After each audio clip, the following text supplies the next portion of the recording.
Hi, my name is Jeremy Roa, and this is the second video of the Angloclass. And in this video, we will speak a little bit about Elizabeth I and the Anglican Renaissance or the English Renaissance.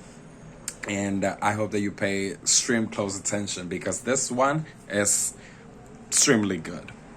The Renaissance is and will forever be one of the most important eras of humanity as we know it. A whole cultural reset where the classics were the focus in many aspects of life, in different aspects of life, especially in arts, lifestyle, and even men became the center of the universe in this period of life. Its origins are in Europe, where the classics were also born, and it was extended to many places of Europe and the big nations that rule the world every now and then, and even today. The architecture of Spain and the paintings of Italy and all of this power made Renaissance to be this important in life. However, there was a nation that lived this era a little bit different, and it was England, where the English Queen Elizabeth I ruled from about 1588 to 1603. It all starts with the prosperity of the kingdom, with the reign of a controversial queen, and the formal establishment of the Church of England, orchestrated by her father, Henry IV, who was a monarch who preached the Protestant Reformation in England, which is Anglicanism. The Renaissance side of England was very motivated and sponsored and even inspired by the Catholic Church or Catholicism, and this made the big difference in English Renaissance. Nonetheless, the economic growth of the kingdom and the Queen's land allowed them to create new advancements in education and wealth, creating the new concepts of the body of later English literature that will dominate for all of the centuries, even now.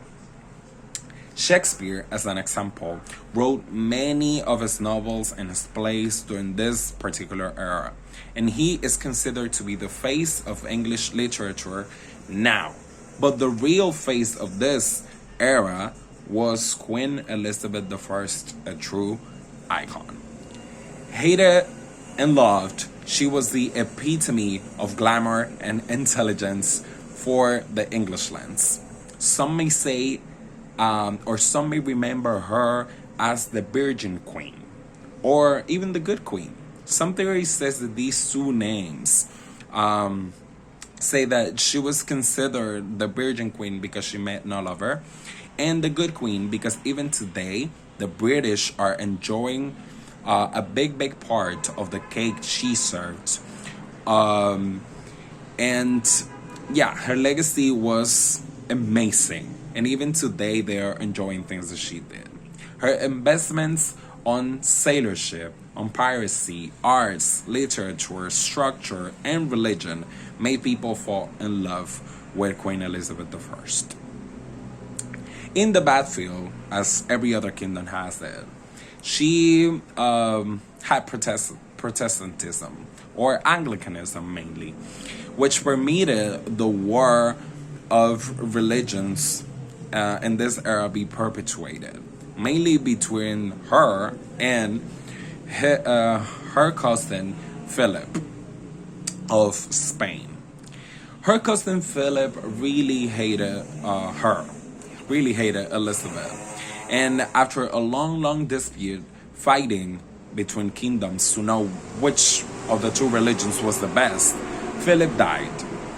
She loved the conflict so much, and that's how iconic she was. She loved the conflict so much that after what happened with Philip, she fell under a big depression after this event, which will later lead her to death.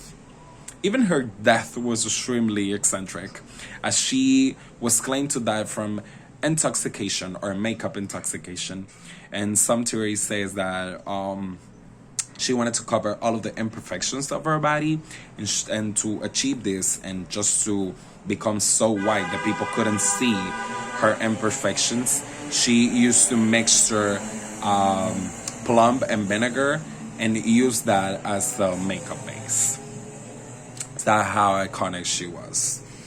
And yeah, so this were a little bit of remarks of what Elizabeth represented, and what English Renaissance was all about. And I hope that you have enjoyed this video.